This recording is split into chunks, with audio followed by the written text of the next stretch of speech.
Ladies and gentlemen, hello again and welcome to another Reflected Reality Simulations video. My name is Graham, this is X-Plane 11 and the Hotstart TBM 900. This is part 5 of the video series. We've got a fairly long flight ahead of us. We're at Dundee, runway 27, so let's get airborne and we'll talk about the details en route. Rotation speed today is around about 85 to 90 knots. I'll advance the torque up to around about 50%. The prop RPM should then be in the green. Release the brakes and advance to approximately 100%.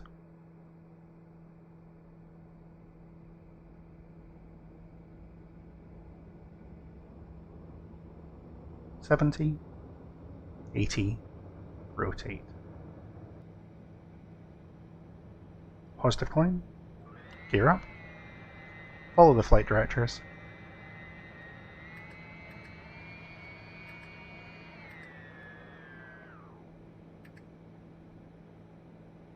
Above 400 feet, I'll go into nav GPS. And above 115 knots, flaps up. Flaps up, yaw damper on, and autopilot. I'll use vertical speed. I'm looking for about 1500 feet per minute. Going up to 8,000 feet, that's a flight level in the UK outside controlled airspace, so I'll push barrow and that gets us standard, flight level 80. So the flight today takes us from Dundee over to Island of Mull on the west coast. We're going to land at an airfield called Glenforsa. Glenforsa is a grass airfield. On the way there we're going to have a look at the ice protection on the TBM 900. We'll have a look at the fuel endurance and the en route safe altitudes, or the minimum safe altitudes we can use. So icing conditions. The aircraft is certified for flight in known icing conditions. According to this aircraft manual, icing conditions are with an outside air temperature of less than +5 degrees and with visible moisture or in clouds, that sort of thing. To fly in icing conditions, we need to have the ignition selected on, the inertial separator on, the windshield, prop and airframe de-ice. As long as X-Plane's weather system plays the game, we'll have full icing conditions on this flight. I'll not select airframe de-ice straight away, just so we can look at the consequences of not having that ice protection. So it's important to understand the capability of this aircraft in icing conditions. If we have anything beyond light icing, we're going to use that de-icing capability to get out of that icing condition. Light icing is okay, the aircraft can easily handle light icing, but moderate or severe, we're going to make sure that we get out of that icing condition rather than just fly on through it. Flying in clouds at low temperatures is okay. Flying in precipitation at low temperatures is something we want to try and avoid. So I'm going to leave the inertial separator on because that's required for icing conditions. With the inertial separator on, we need to be extra careful of the ITT as we're climbing, because we'll reach the ITT limit at a much lower altitude than we would with the inertial separator off. Remember, ITT maximum recommended 790. And as I increase the torque, as we increase altitude, I have to increase the torque. You'll see the ITT come up. Because we're going to fly into the cloud layer, I'm going to make sure my weather radar is working. So it was on standby on the ground. I'll click to weather and I'll adjust the tilt so we've got about 3 degrees up, just to look at the sky ahead. Before entering icing conditions, I'll put the ignition on. That'll generate a master caution for ignition, and we'll put the propeller de-ice and the windshield de-ice on. Just remember ignition and switches, that's all you need to worry about. As I said, we'd normally turn on the de-icing airframe de-ice, the de-icing boots, but in this case we want to have a look and see how that affects the aircraft.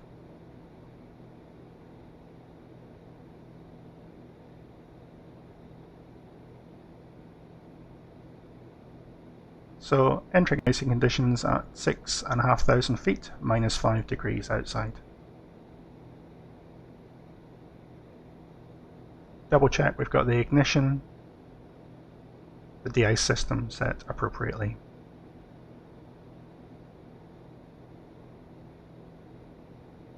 (1,000 feet to go). Now I tend to keep my ITT below 750. Watch what happens as I increase the torque. The ITT comes up. So I'll probably not be able to get all the way to 100% torque without exceeding my self-imposed 750. You can go all the way up to 790. I just like to give myself a little bit of margin there.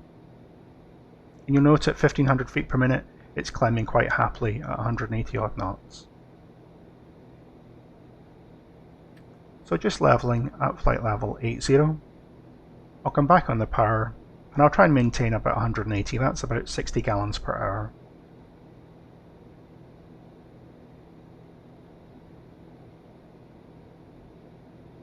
And as part of the cruise, starting the cruise, I'll lower the tilt on the radar to make sure it's looking ahead. We may get some ground returns from the radar, that's okay, we just want to make sure there's nothing nasty hiding in the cloud layer.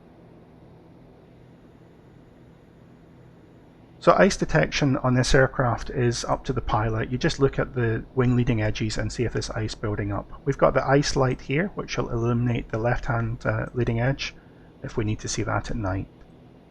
Looking along here, we can see on this wing fence there's a little bit of ice forming. There should be some ice on the rest of the aircraft as well. We'll have a look outside because that's one of the benefits of X-Plane. We can see there's ice forming on the leading edges, on the ducts around the engine, forming on the spinner and on the radome. I suppose I could switch the landing lights off in cloud as well.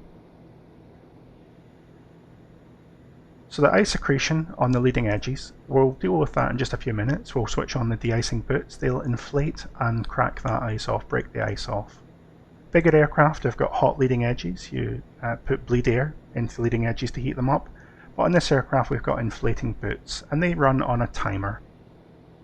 There would be no point in having the boots inflated all the time because then the ice would just form over the boots and you wouldn't be able to use the boots to break the ice off.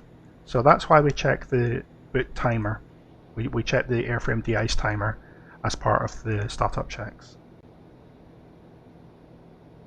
You'll notice that the speed is starting to bleed off slowly despite the fact I haven't changed the power setting. And that's because the ice, you can see it forming now on the leading edges, will adversely affect the aerodynamics of the aircraft.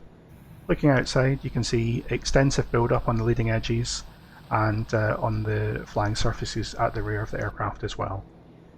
So we use that as an opportunity to turn on the airframe de-ice. You can see the boots inflate and break the ice off. And in a few seconds it will do the inboard surfaces as well. Now, because this wingtip fence isn't protected, there's no de-icing capability on there, that's a good indication as to whether or not the airframe is being de-iced naturally. If you fly into warmer air, that ice there will disappear. That's about your most obvious visual reference to how the environmental conditions are affecting the aircraft. But this is a very low rate of ice accretion, so the aircraft is quite happy at the moment. We want to keep a close eye on the airspeed. If we fly into precipitation, or we start to develop ice at a much higher rate, we need to consider climbing or descending.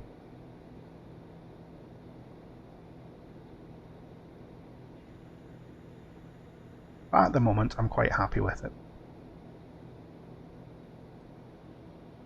So if we wanted to climb, we'd tell air traffic, or outside controlled airspace, we'd just do it. If I want to descend, I need to be aware of the terrain. So it's important to understand how we can remain terrain safe in instrument flight conditions. Obviously the synthetic vision is fantastic, it's a really good visual aid there, but we need to do a little bit of flight planning as well. So this is a chart generated by Little Nav Map. You can see some grid altitudes on there. See 5.4 and 5.8. The grid altitudes are usually the minimum off-route altitude. So let's try and understand how those are created. This 5,800 in this grid area here. The highest terrain in the UK is Ben Nevis, just around about Fort William. Once you round that up to the nearest 100, that's 4,500 feet. So from terrain at 4,500, how do you get 5,800 as your grid altitude? Well, any obstacle under 300 feet, any antenna mast for example under 300 feet, doesn't need to be marked on the charts. So you could conceivably have a hill of 4,500 feet with a 299 foot obstacle on top of it. That takes us up to 4,800 feet. And then we add on another 1,000 for safety, takes us to 5.8. And most places, if that, we're talking about 4,800 adding on 1,000, if it was above 5,000 feet, we'd typically add on 2,000. But that's where the 5.8 comes from, and that's the minimum off-route altitude. It's the altitude that will keep you safe in this grid area here. Obviously 5.4, and as we get further out to the west, 4.5. Just double check how the de-icing's going. You can see we're still making a fair bit of ice, but the leading edges are clear, so all is good. Nothing on the weather radar. And fuel tanks are balanced. So as well as the minimum off-route altitude, we can also consider the minimum en-route altitude. If you're flying in an airway, there's a published minimum en-route altitude, the altitude you could fly safely away from terrain on that airway.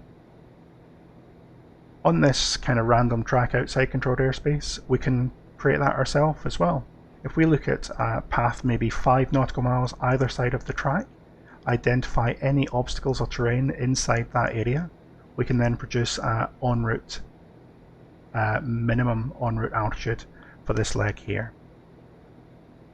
Having done that in my flight planning software, I can say that on the track towards Oban, this is Oban here, on the run down towards Oban we can go down to 5,200, and after Oban we can go down to 4,000 feet. So that gives us two separate ways to stay terrain safe. If we know where we are on a route that we've identified previously, we can use the minimum en-route altitude, and if we're somewhere within this grid, we can use the minimum off-route altitude. It's important to understand what grid altitudes your charts show. SkyVector shows slightly different figures, and some charts will show you the maximum elevation figure rather than the altitude itself. So just be aware of that. You may or may not have that 1,000-foot margin depending on what charts you use. So I've previously struggled with the X-plane weather system. It has a very significant impact on the frame rates that I can sustain, and obviously recording video uses a little bit more from the computer as well. It was recommended to me that we check out 3J FPS, I believe it's called. It adjusts the cloud detail and the level of detail dynamically to ensure reasonable performance. If you struggle with frame rates, I'd strongly recommend giving 3J FPS a try. I'll put a link to it in the video description. At the moment, flying along quite happily, keeping the aircraft clear of ice. And we know that we can descend down to 5,200, or we can climb should that ice accretion increase in rate.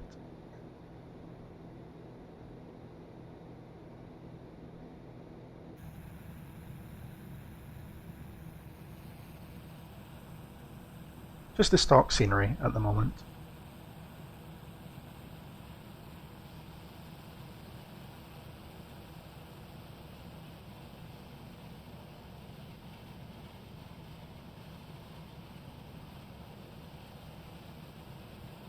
I think this sort of flight really captures the versatility the TBM 900 has in the simulator as well. The first two videos we did airliner style flying. The third video we flew a general aviation profile. We flew around the traffic pattern around the circuit, and now we're doing a kind of cross-country navigation at lower levels. It's really incredibly flexible. So now routing between Ersin and Oban. I want to have a think about the fuel state on the aircraft as well. So at the moment, if I come off the weather radar and back to the flight plan, at the moment we've got 164 US gallons on board. Now, Oban down here and Glenforsa here. Oban's a tarmac runway, Glenforsa's a grass runway, but neither of them have got instrument approach aids. It's only a VFR airfield. If I wanted to divert, I'd go to Glasgow, which is down here. Glasgow's got an ILS on both ends of the runway. And there's a waypoint here called Bruce. I could navigate towards Bruce and pick up the Lima 602 and get down towards Glasgow. So I want to have a fuel state that lets me get to Glasgow and land with a little bit of fuel remaining. There should be a video in a few days that will look at fuel planning in a little bit more detail. But for the moment, if we were to say that anywhere in the vicinity of Glenforsa, with 100 gallons remaining on board, I could comfortably fly to Glasgow and land with reserves. So 100 gallon total at the point of starting the diversion to Glasgow would still be safe. What I need to work out is how much fuel I'll have when I get to Glenforsa. We can use the flight plan page for that. If I put the flight plan into wide view, you can see that it gives me fuel remaining. I want to ignore this altogether. This comes from the Laminar Research default model, and it's not really very useful to us. But what we do have is the estimated time en route. It's going to take me 8 minutes to get to Oban, and then 5 minutes from there down towards Glenforsa. If I put it from leg to leg into cumulative mode, it now shows me it's 13 minutes to get to Glenforsa.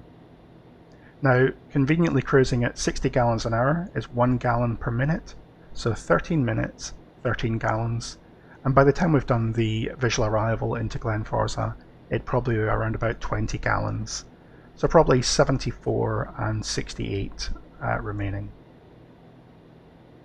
We should comfortably have 140 gallons or thereabouts when we get to Glenforsa, and with 100 gallons required to get to Glasgow, that means that I've got 40 to 45 minutes in the vicinity of Glenforsa before having to divert. As I said, we'll look at fuel planning in a little bit more detail in one of the upcoming extra videos, but it doesn't need to be any more complicated than that. Make sure you've got fuel to get to your alternate and to fly around your alternate for half an hour to 45 minutes. I tend to use 50 gallons as the final reserve figure. I want to land anywhere with 50 gallons remaining, and it will take me about 35 to 40 gallons to get back to Glasgow. So 50 gallons for the divert and 50 gallons for the final reserve gives me 100 gallons, just as a round figure.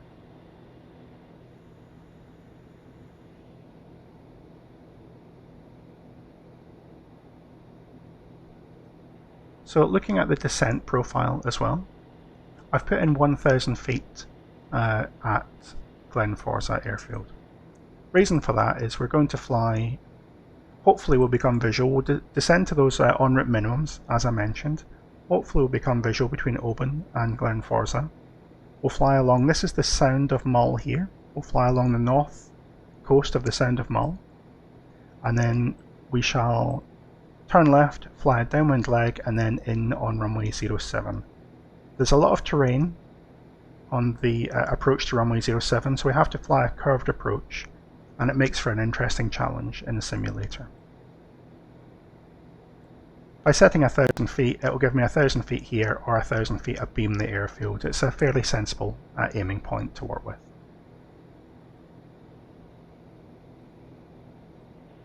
What I want to do is stay a little bit higher though, so I can come onto the flight plan page here, and if I go to VNAV profile, change it to 3 degrees,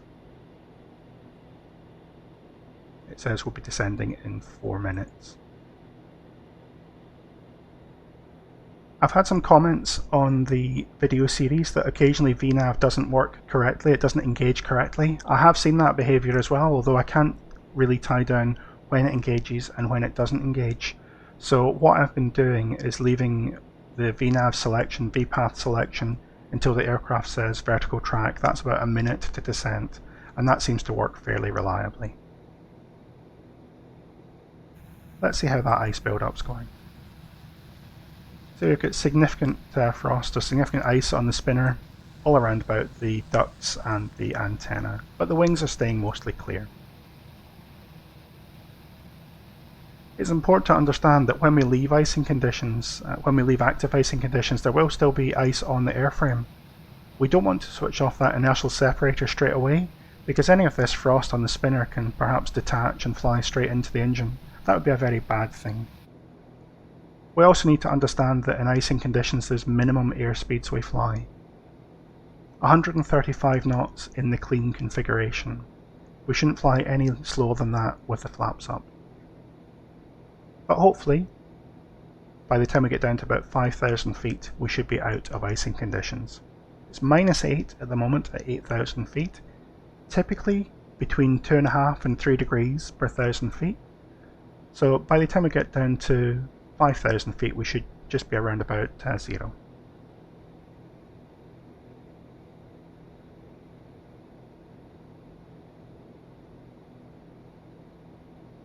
Again, you can see the advantage synthetic vision has here. If we had an engine failure over fairly hostile terrain, and imagine the cloud was going all the way to the deck, you can conceivably see how synthetic vision would let you navigate the aircraft down into a valley or some other safer location than simply the hillside. Lots of people have come to grief over the years over hostile terrain in single engine aircraft. Synthetic vision is a fantastic innovation. So I said initially my safe en route altitude would be 5,200 feet. I'll put 5,200 in blue and we'll arm VNAV when we get the vertical track warning.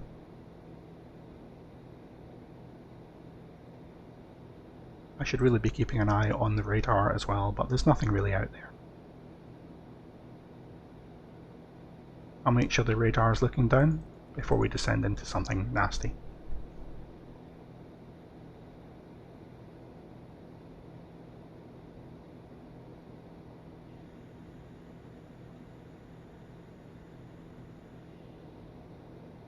Vertical track. There you go.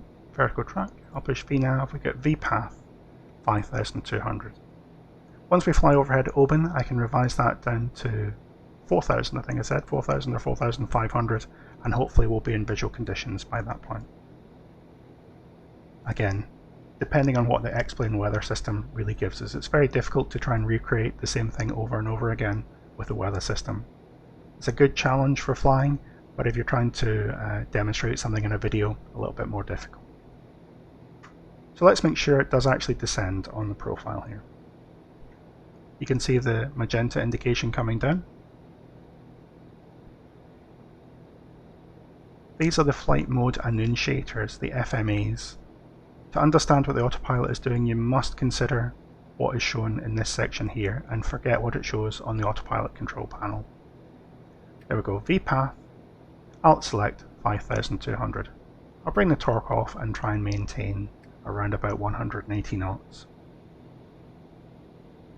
Now, one of the other screens we've got on the TBM, as well as the weather radar, is we've got TAWS-B. TAWS is the terrain warning system, terrain advisory warning system, I believe. A terrain avoidance warning system, I should say. It's GPWS, essentially. GPWS is a brand name.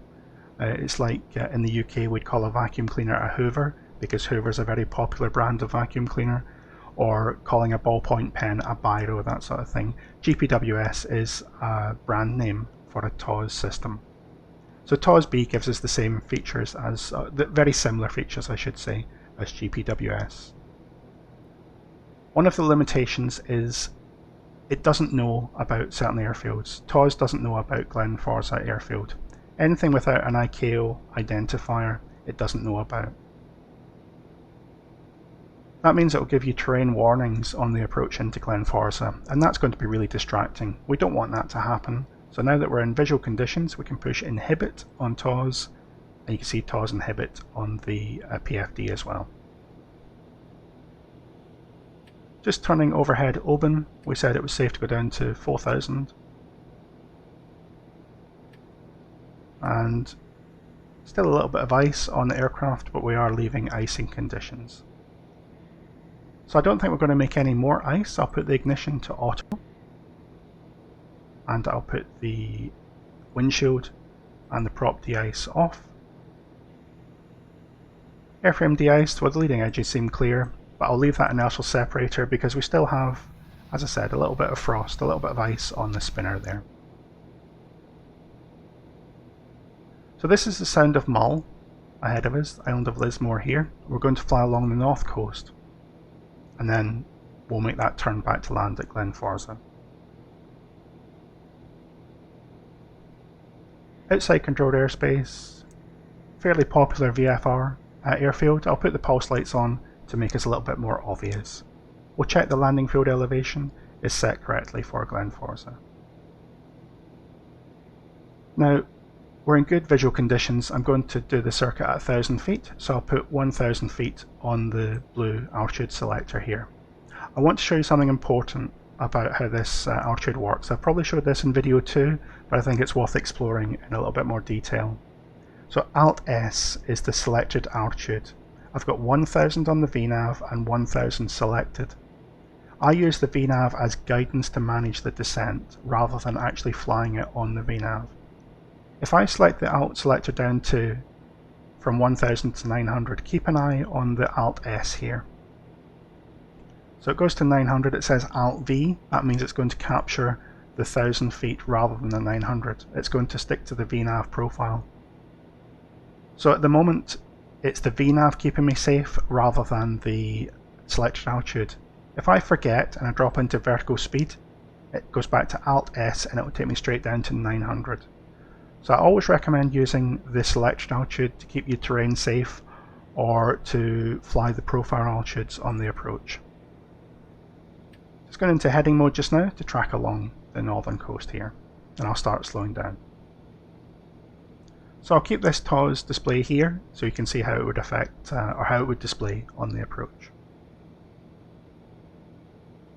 Being in heading mode, as we showed in the traffic pattern video, I can use the OBS selector here now. If I bring the course round to 065, which I think is the runway heading at Glenforsa, it'll give me a cross-track indication just for reference. So I've got a pointer to the airfield, it's 8 miles away, and we've got the cross-track indicator. Speed's coming back. Looking out here, I can see that all the ice on that wingtip fence has gone, so the aircraft can be considered free of ice. We don't need to worry about the ice speeds now.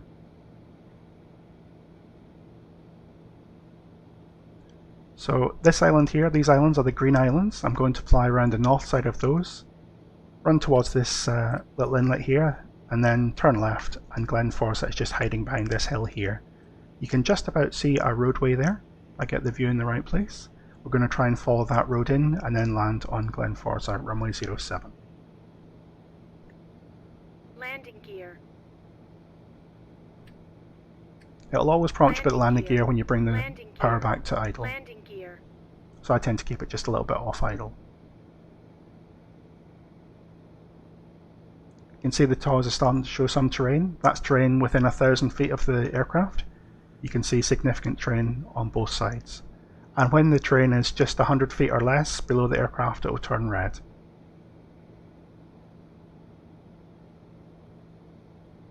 So I'm using VS to get slightly underneath the profile just to let me slow down. Obviously I'm using the automation to make life simple at the moment. We'll fly the final approach all manually.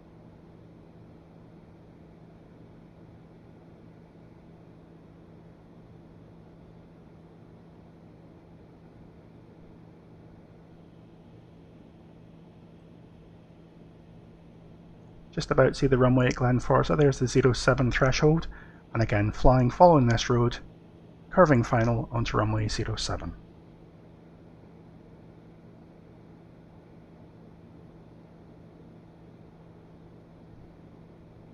So what I'm going to do is take the autopilot out, flight directors off, and we'll have a go at flying the aircraft.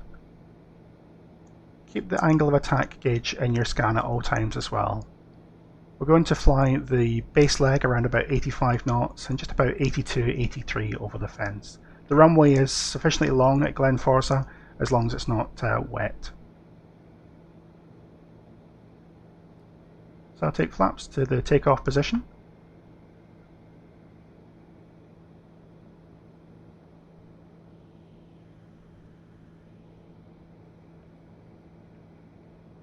And I'll put the gear down.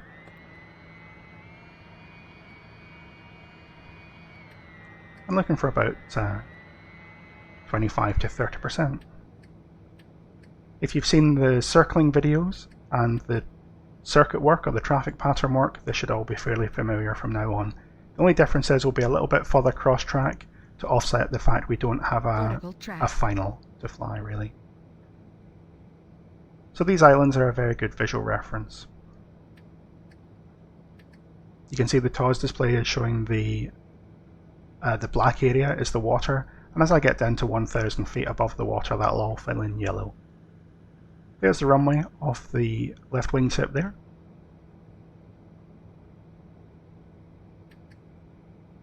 And see just the alpha gauge coming to life as I bring the nose up. So not much lower than 100 knots.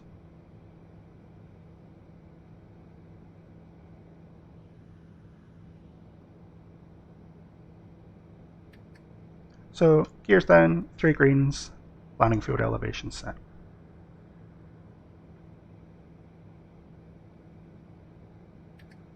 So throughout the approach, keep an eye on the synthetic vision as well. You'll see yellow and red areas that if we hadn't inhibited TOS, that would generate terrain and pull-up warnings. I'm going to go to flaps full, or flaps landing. We are 1.3 miles cross track.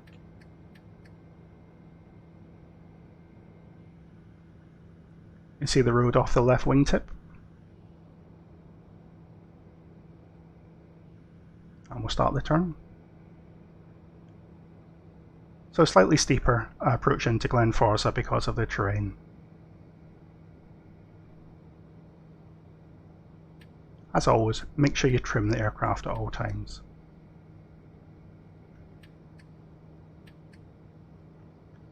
So I'll fly what would have been a base leg, and then we'll try and turn to fly along the roadway.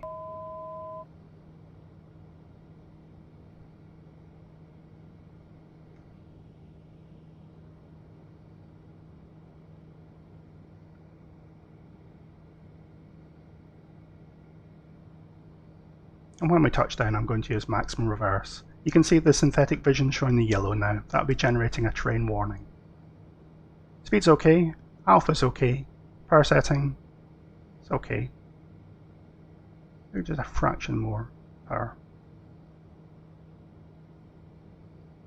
And there's the red on the TOS system now. So that would generate a pull-up warning for us. We've inhibited it because the TOS system doesn't know about this sort of airfield.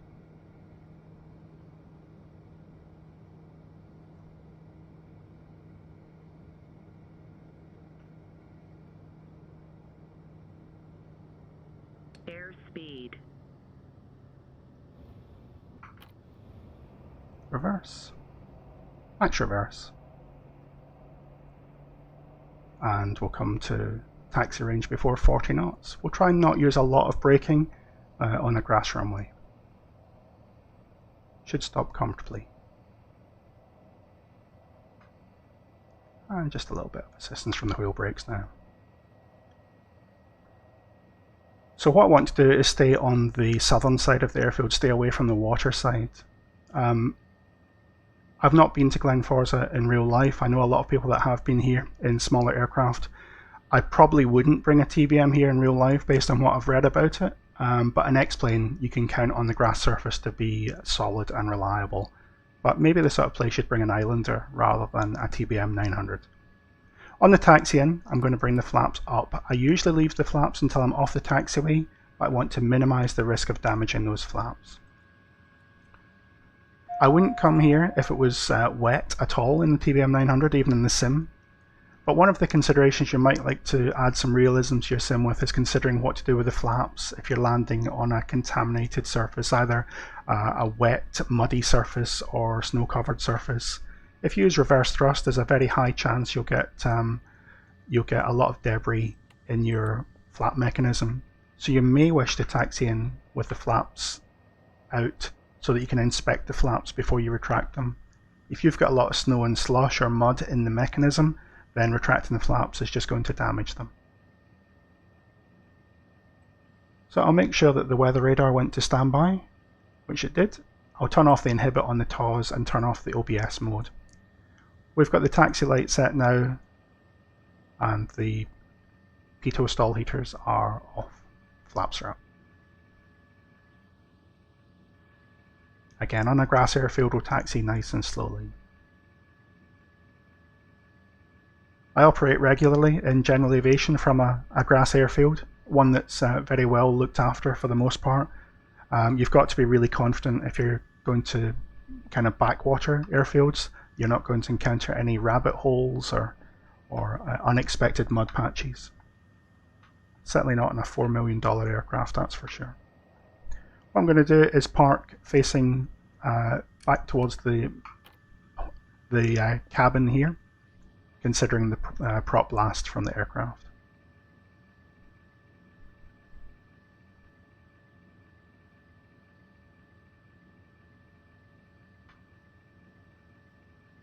Alright, we'll come to a halt, set the parking brake, and flight idle.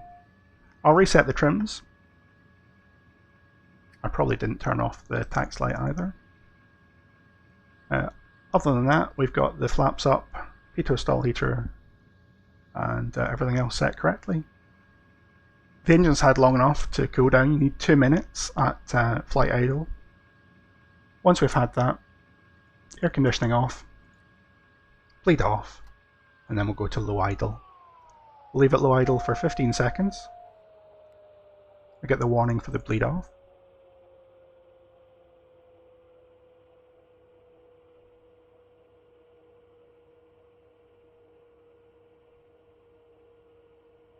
So 15 seconds, idle cut off.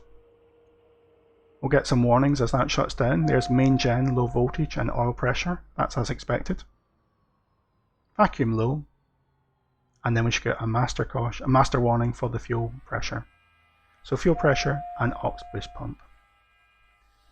We'll turn off the boost pump. Everything else is stopped. So oxygen off, nav strobes off,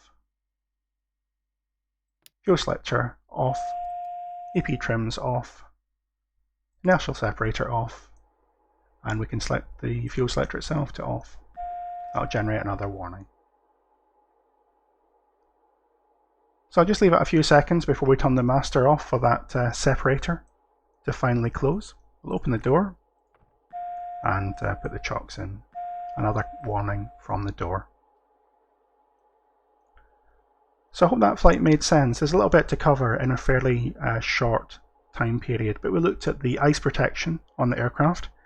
We understand that ice protection is there to get us through light icing conditions and to get us out of moderate severe icing conditions. We can't just plough through severe icing in a TBM 900. We looked at the minimum en route altitude and the minimum off route altitude. We considered how we could do a cloud break procedure, i.e. flying below the cloud layer. We had a plan of action. If that didn't work, we'd climb back up to a safe altitude and turn around, go back to Glasgow to fly an instrument approach. And we considered just a little bit about grass airfields. As I said, not the sort of place you may bring a TBM in real life, but there's no restriction on operating to grass airfields in the manual. It's a very interesting flying challenge in the simulator, so well worth a go. Inertial separator is off, so we'll turn the master off. Check everything is set correctly, so everything off apart from ignition, which is auto. Everything off here, parking brake set, and we'll shut down the standby instrument.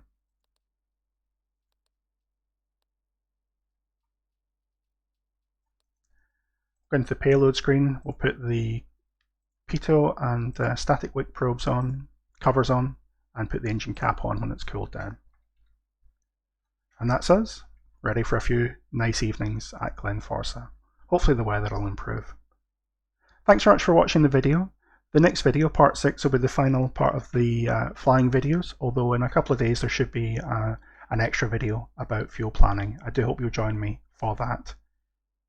Hope you've been enjoying the series. If there's any questions or comments, please feel free to leave them in the comment section. And I hope to see you for the last 2 videos in this series. Thanks very much.